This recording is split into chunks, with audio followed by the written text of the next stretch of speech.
Hey guys, welcome to the echo chamber again. I know you know winter's coming, it's darn close, and I want to talk about some winter preps for your car. Probably not a lot about this, but more about the car. Stick around.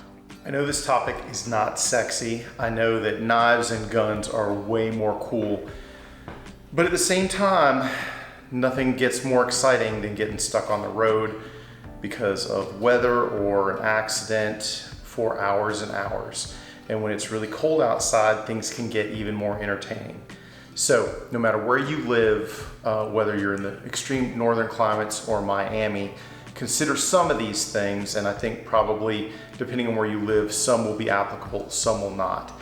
First, no matter where you live, never let your gas tank go below half a tank. Common sense, but look, if you do get stuck, let's say there's an accident in front of you, a really bad one, like a multi-car pileup, and you're stuck on the road, can't get out. It might be 12 hours. Just consider, hey, I'm gonna get stuck on the road for 12 hours. That's imminently possible. At least a half a tank of gas takes you a lot further if you're sitting there in terms of your options than having almost no gas in that car. Half a tank or better, and especially once the climate gets colder. That takes care of a lot of problems. And if you get stuck for 12 hours and you have a functional car, so you can sit there with the engine running, then really you're down to needing three things. Probably some additional water. You can carry it in like a jug. Heck, you could stop by the local gas station and just get a freaking bottle of water. Some snacks.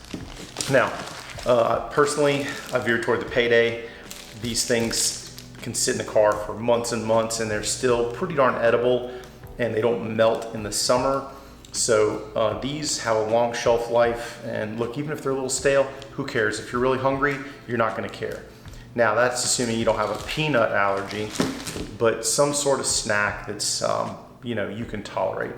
And lastly, if you've got signal and you've got juice on your old smartphone, then you're good to go. So at the minimum, you wanna have a cable to charge your phone while you're sitting there with the engine idling. And that's assuming, like I said, a 12-hour stay at max, you're sitting in the car and you're stuck. If you got some food, some water, and something to entertain yourself, life is good. There's other things that you should always have with you. I mean, we talk about our EDC, like hopefully you live someplace where you can, or work someplace where you can carry around something like that everywhere you go. But even if you're not carrying around something like that, it's not an EDC video, but you should have a flashlight and you should have a knife, guys. Those are non-negotiables. Hopefully those go with you everywhere. We'll talk about EDC another time, but hopefully you've got a couple of those things with you at all times. Let's just go down the road further and say that either I ran out of gas or car broke down, and now I'm stuck and it's really freaking cold.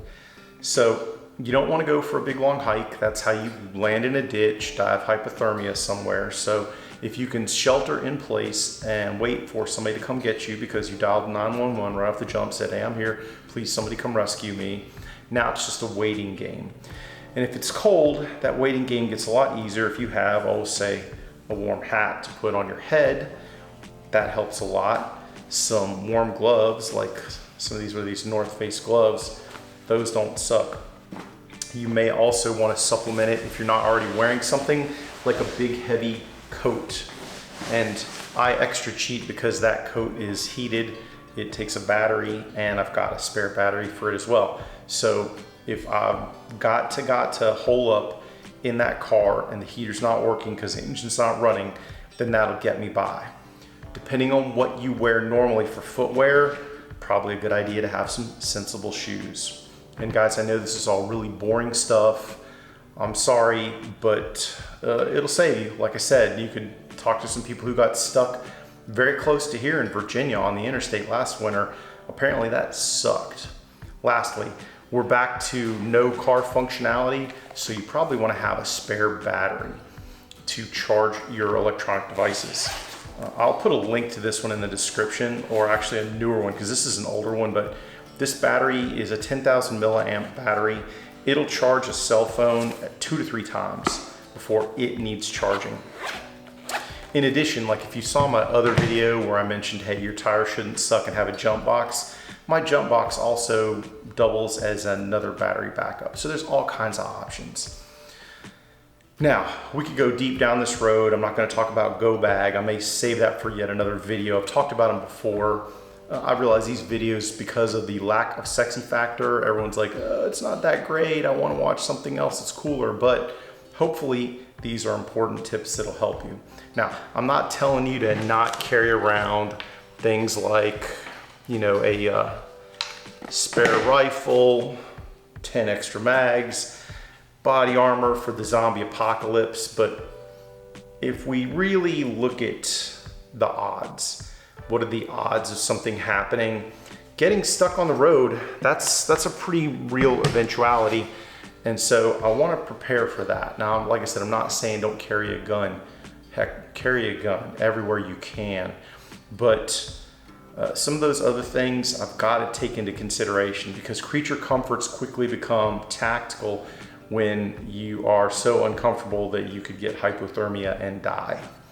Anyways, guys, I'm not going to beat this up any further. Just consider this another in the chain of car preps for the colder months. I hope this helps. Take care, stay safe, and I'll talk to you soon. Get 'em, Jay.